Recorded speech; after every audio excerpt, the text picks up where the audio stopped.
আলহামদুলিল্লাহ এই বছরের ব্যবসায় কোনো লস হয়নি, আল্লাহর রহমতে আমার ছেলে বেশ ভালো রেজাল্ট করেছে, ইত্যাদি ইত্যাদি। এসব ঠিক আছে। মনে রাখবেন, শুধু যে খারাপ মানুষের নজর লাগে এমন কিন্তু না, ভালো মানুষের নজরও লাগতে পারে। বদ নজর লাগার আসল কারণ হচ্ছে আমরা যখন কোনো বস্তু বা ব্যক্তির প্রশংসা করি তখন এর মাঝে আল্লাহকে স্মরণ করি না, মাশা আল্লাহ বারাকাল্লাহ বলি না, অথবা শুধুমাত্র আলহামদুলিল্লাহ বাক্যটাও উচ্চারণ করি না। কোনো কিছু দেখলেই আমরা ওয়াও, অসাম এই সকল বাক্য ব্যবহার করতে এখন আমরা বেশি অভ্যস্ত হয়ে গেছি। কেউ আবার বলে হেব্বি লাগছে, নাইস।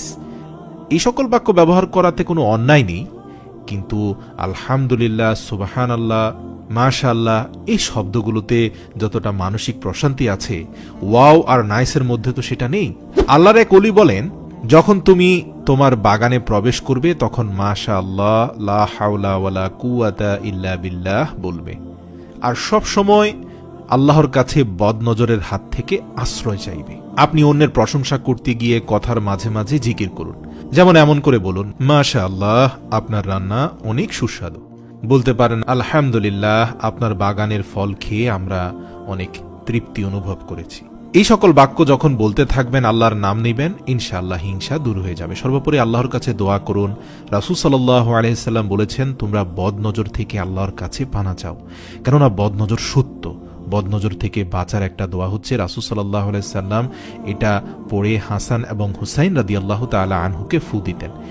এই একই দোয়া আমাদের জাতির পিতা ইব্রাহিম আলাইহিস সালাম ও ইসমাইল আলাইহিস সালাম এবং ইসহাক আলাইহিস সালামের জন্যও পড়তেন।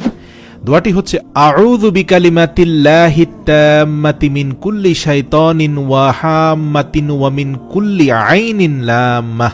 অর্থ, আল্লাহর পরিপূর্ণ কালামের সাহায্যে প্রত্যেক শয়তানের আক্রমণ থেকে আশ্রয় চাই, আরও আশ্রয় চাই বিষাক্ত প্রাণীর আক্রমণ ও প্রত্যক্ষ ক্ষতির চোখ থেকে। সুবহানাল্লাহ।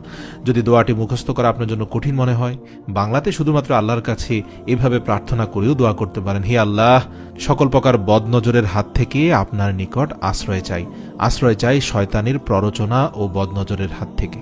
এভাবে নিজের ভাষায়ও দোয়া করতে পারেন। যদি রাসূল সাল্লাল্লাহু আলাইহি সাল্লামের শেখানো দোয়াটি মুখস্থ করাটা আপনার জন্য কষ্টকর হয়ে যায় বা আপনি ভুলে যান, মনে রাখবেন সূরা নাস এবং ফালাক পড়ার মাধ্যমে সকল প্রকার বদনজরের আসওয়াসা কেটে যায়।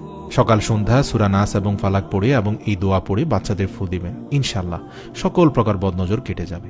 বদনজরকে ভয় পাবেন না, আমলের সাথে থাকুন, বদনজর কিচ্ছু করতে পারবে না।